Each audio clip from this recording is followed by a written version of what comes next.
Hi guys, and welcome to Conversations with AnouMe. Depika, you quite often talk about the importance of holding the clean space for your clients as a practitioner. Yes. So what do you mean by that? This is an interesting one. So I think many of us think that we hold clean space, but do we really hold clean space? And I think we've had this conversation several times because of our own experiences with people that we've done body work with, energy work with, and even coming from the angle of where I'm holding clean space for my clients. So the difference between holding a clean space and not such a clean space. When you're holding a clean space, it's like you almost, as a practitioner, you are there holding a space for your clients, right? Yeah. Your junk, so to speak, not come into it.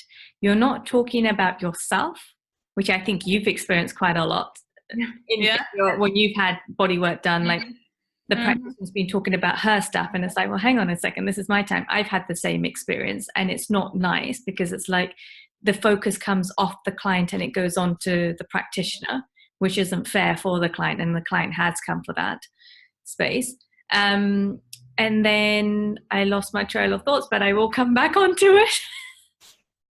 That's basically, sometimes we think that we do hold clean space, but it's not that clean. It's not that clean. Yeah. And the importance of holding it is that you can, if it's not a clean space, you can't take that client further, right? You're polluting their space with your own stuff. Therefore, you may be cleaning up your own stuff rather than cleaning up the client's stuff, or working on your own stuff while you're working on the client, which I don't think that is right. Right? So, and also it means that you're not fully present. So holding a clean space means that you need to be fully present and fully actively engage in what the client is doing. And therefore you're then able to fine tune and pick up nuances that the client might not be able to pick up on. Otherwise you're kind of checked out. Right? And I think I feel really strongly about this because, one, I ensure, like, when I'm in a client space, I'm there. I'm there with them. And therefore we can journey a lot more deeper. We can go to places that, they may not be able to go with other practitioners. Right. But also when people have held, when practitioners have held clean space for me, right, I've been able to go deeper within me. Otherwise, for me, I'm having to hold a space for my practitioner. And I'm sure I'm not the only one that works in this space. I have to hold space for my practitioner to then be able to hold space for me.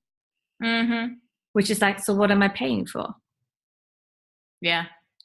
Right. So I'm flipping it between two different angles, flipping it from a sense that I'm coming from how I go about holding a clean space and what it means, because I've seen the results that my clients have had, and that comes from holding a clean space because that session is all about them and nothing to do with me.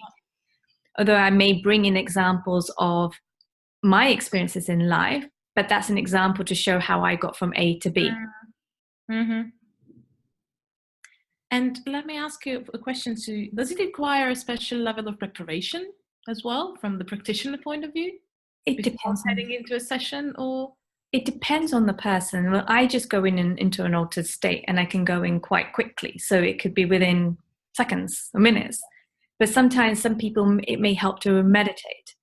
It may help to identify, maybe to visualize, okay, what's going on within my system. Let's put that onto the side so I can become a neutral vessel. Yeah.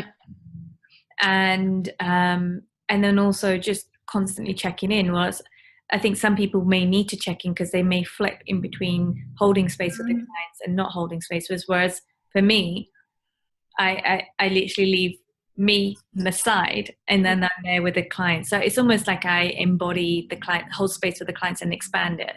Because when you're able to do that, you're able to go deeper, but also to expand. I can't find the right words for it. But I just know the effects that it has when you don't hold a clean space with someone. There's only such, I personally find it very frustrating when I'm with a practitioner that's unable to hold space for me, because I'm just like, so who's this session about? Is it about you or is it about me? Yeah. And to be perfectly honest, not many people will know that.